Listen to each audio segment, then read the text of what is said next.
സന്ധി വേദനകൾക്കും തേയ്മാനത്തിനുമൊക്കെ വിപണിയിൽ on the counter ഡ്രഗ്സൊക്കെ പല ആയുർവേദവും അല്ലാതുള്ള പ്രിപ്പറേഷൻസൊക്കെ അവൈലബിൾ ആണ്.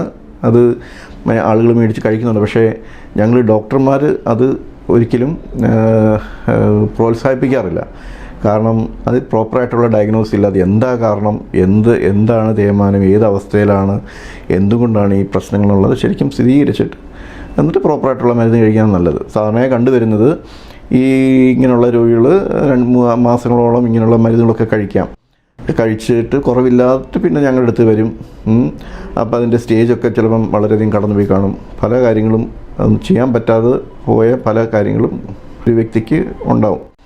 അപ്പോൾ അങ്ങനെയുള്ള മരുന്നുകൾ മേടിച്ച് കഴിച്ചുകൊണ്ടിരിക്കുന്നതിനേക്കാളും പരസ്യങ്ങൾ കണ്ടിട്ട് കഴിച്ചുകൊണ്ടിരിക്കുന്നതിനേക്കാളും നല്ലതൊരു ഡോക്ടറെ കണ്ട് അസുഖം സ്ഥിരീകരിച്ചിട്ട് ഡയഗ്നോസ് ചെയ്തിട്ട് എന്നിട്ട് മരുന്ന് കഴിക്കുന്നതാണ് ഏറ്റവും ഉചിതം. പലതരത്തിലുള്ള പരസ്യങ്ങളും പ്രൊപ്പഗാൻഡയും അതിനുള്ള അഡ്വർടൈസ്മെൻറ്റും ഒക്കെ ഉണ്ട്. പക്ഷേ അതൊക്കെ സാധാരണ ജനങ്ങൾ വീണു പോകും. പക്ഷേ അതിലൊന്നും വീഴാതെ നല്ലൊരു ഡോക്ടറെ കണ്ടിട്ട് ഡയഗ്നോസ് പ്രോപ്പർ ആക്കിയിട്ട് എക്സ്റേ ഒക്കെ എടുത്ത് നോക്കി വേണ്ടുന്ന സ്കാനൊക്കെ ചെയ്ത് അതൊക്കെ കഴിഞ്ഞിട്ട് മരുന്ന് കഴിക്കുന്നതാണ് നല്ലത്. അതിന് നല്ല മരുന്നുകളുണ്ട്. ഞാൻ നേരത്തെ പറഞ്ഞ പോലെ ഉള്ള ചികിത്സകൾ ആ ഗ്രേഡ് അനുസരിച്ച് ആരംഭമാണെങ്കിൽ ഗുളികൾ കഴിക്കാം. കുറച്ചുകൂടെ അഡ്വാൻസ് ആയി കഴിഞ്ഞാൽ നമുക്ക് ഇഞ്ചക്ഷൻസ് ഉണ്ട്.